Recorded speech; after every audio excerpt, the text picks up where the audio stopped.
अक्टूबर की सुबह 6:30 बजे इजराइल की नींद रॉकेट के धमाके, गोलियों की तड़तड़ाहट और सायरन की आवाज से खुली। 20 मिनट में करीब 5000 रॉकेट गाजा पट्टी से इजराइल के शहरों की तरफ दागे गए।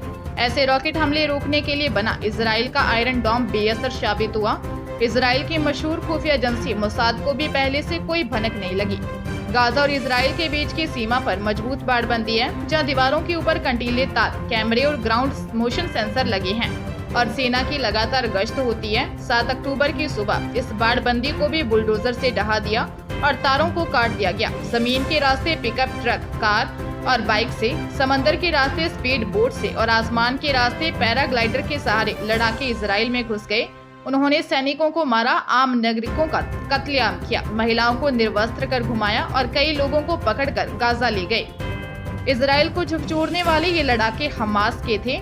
इस उग्रवादी आंदोलन की शुरुआत कैसे हुई, इसके नेता कौन है, फंडिंग कैसे होती है, हथियार कौन देता है और इजराइल को मिटाने की कसम क्यों खाई।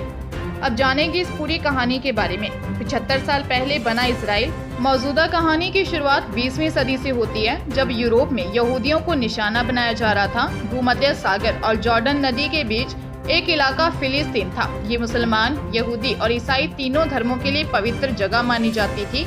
यूरोप के 27 यहूदी यहाँ बड़ी संख्या में आकर बसने लगे। उस वक्त फिलिस्तीन की स्थानीय मुस्लिम आबादी ने विरोध शुरू किया। द्वितीय विश्व युद्ध के दौरान बड़े पैमाने पर यहूदियों का नरसंहार हुआ, जिससे यहूदियों के लिए अलग देश की मांग जोर पकड़ने लगी। उस वक्त फिलिस्तीन के इलाके पर ब्रिटेन का नियंत्रण था। तय हुआ कि इस इलाके को फिलिस्तीनियों और यहूदियों में बांट दिया जाएगा। 14 मई 1948 को फिलिस्तीन में मौजूद यहूदी नेताओं ने एक नए देश इजराइल की घोषणा कर दी।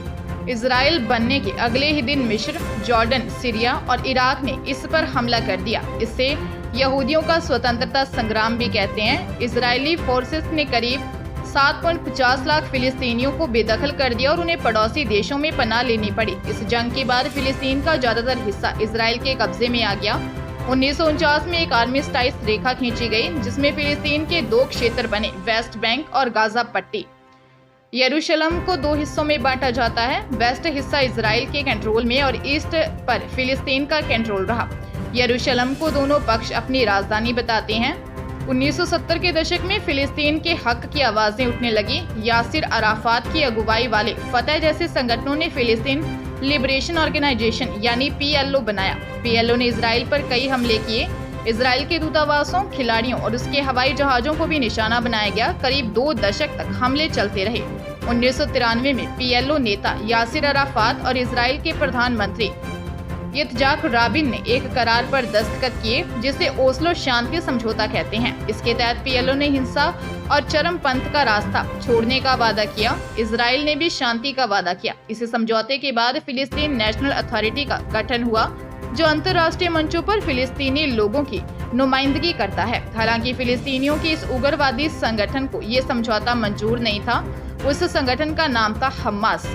अब बात करेंगे हमास के ओरिजिन और विस्तार के बारे में। हरकत उल मुकवामा अल इस्लामिया यानी हमास एक इस्लामिक प्रतिरोध आंदोलन है। इसकी स्थापना मौलवी शेख अहमद यासीन ने 1987 में की थी। 1988 में हमास ने अपना चार्टर प्रकाशित किया, जिसमें इजराइल को मिटाने और फिलिस्तीन में एक इस्लामी समाज की स्थापना की कसम खाई गई थी।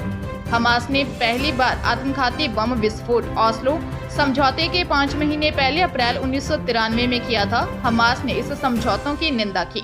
1997 में अमेरिका ने हमास को एक विदेशी आतंकवादी संगठन घोषित किया। यह आंदोलन 2000 के दशक की शुरुआत में दूसरे इंतिफादा के दौरान और हिंसक हो गया। साल 2005 में इजराइल ने गाजा पट्टी पर अपना कब्जा छोड़ दिया, जिसके बाद गाजा पट्टी हमास के नियंत्रण में है। इसके उल्ट वेस्ट बैंक पर फिलिस्तीनी नेशनल अथॉरिटी का शासन है। हमास की राजनीति कमान फिलहाल इस्माइल खानिये के हाथों में है। वो फिलहाल कतर की राजधानी दोहा से ऑपरेट करते हैं। कहते हैं कि हमास के कुछ लोग तुर्की से भी काम करते हैं। गाजा में रोजाना के मामलों को देख-रेख याहवा सिनवर करते हैं, जो पहले हमास के मिलिट्री विंग के मुखिया थे। उससे पहले उन्होंने इजराइल की जेलों में 22 साल बिताए थे। हमास की मिलिट्री विंग की कमान मारवान ईसा और मोहम्मद दईफ के पास है।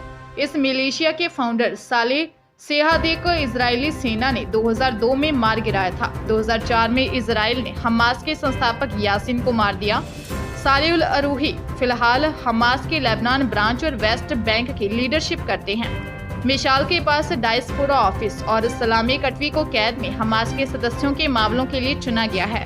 अमेरिका और यूरोप ने हमास को एक आतंकी संगठन घोषित किया है, इसीलिए आधिकारिक मदद नहीं मिल पाती जैसे वेस्ट बैंक में पीएलओ को मिलती है। फिलिस्तीनी प्रवासियों और फारस की खाड़ी के प्राइवेट डोनर्स ने इस उग्रवादी आंदोलन को ज्यादातर फंडिंग की है। कुछ इस्लामिक चैरिटी ने हमास से समर्थित ग्रुप्स को पैसा दिया है। गाजा की माली हालत बेहद खराब है।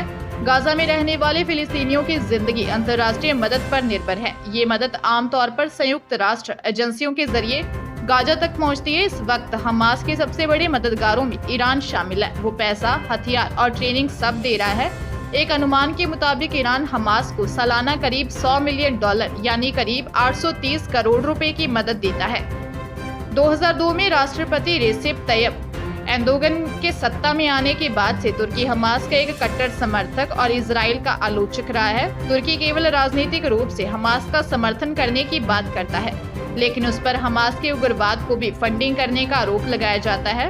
2005 में गाजा से इजराइल के पीछे हटने के बाद ही यहां हमास की पैठ मजबूत हो गई। 2006 में हुए चुनावों में हमास ने फतेह को हराकर बहुमत हासिल किया। फतेह को लेकर तब लोगों में गुस्सा था। उनका मानना था कि फतेह भ्रष्ट है और इजराइल को लेकर उसकी नीति से जनता को कोई फायदा भी नहीं मिल रहा है। फतेह को फिलिस्तीन के वेस्ट बैंक इलाके पर सत्ता मिली और हमास गाजा इलाके पर शासन करने लगा। इससे फिलिस्तीन राजनीतिक रूप से दो भागों में बंट गया। हमास शरिया कानूनों के हिसाब से सरकार चलाता है और उसके कानून बेहद कठोर हैं। यहाँ महिलाओं के पहनावे को लेकर लिंग भेद को बढ़ावा देने वाले कानून बनाए गए हैं। निगरानी समूह फ्रीडम हाउस के मुताबिक सरकार की फंडिंग और संचालन को लेकर हमास के पास कोई प्रभावी सिस्टम नहीं है। हमास मीडिया, सोशल मीडिया और गैर सरकारी संस्थाओं का भी दमन करता है, जिससे वो जवाबदेही से बच सके। हमास इजराइल का मुकाबला हथियारों से करने की बात करता है और इस तरीके को गाजा के लोगों का समर्थन भी मिलता है। हमास रॉकेट लॉन्चर से इजराइल पर हमला करता है। कई बार इसके लड़ाके घुसपैठ करके इजरायलियों को किडनैपिंग कर चुके हैं। 2006 में हमास ने इजराइल के एक सैनिक गिलाद शलीत को किडनैप कर लिया था। इसके बदले इजराइल को 1000 फिलिस्तीनी कैदी छोड़ने पड़े थे। हमास इजराइल पर रॉकेट लॉन्चर से हमला करता है। शुरुआत में ईरान ने दिए थे, लेकिन बाद में ईरान की ही मदद से हमास खुद बनाने लगा। 2021 में हमास ने इजराइल पर करीब 4000 रॉकेट दागे थे। इसके बाद इजराइल ने भी पलटवार किया और करीब 11 दिनों तक कार्रवाई चली थी। 7 अक्टूबर 2023 को एक बार फिर हमास ने इजराइल पर 5000 से ज्यादा रॉकेट दागे और कई तरफ से हमला किया। बदले में इजराइल ने भी जंग का ऐलान कर दिया है। अंजाम जो भी हो, लेकिन इस जंग में बहुत सारी जिंदगियां तबाह होना तय है।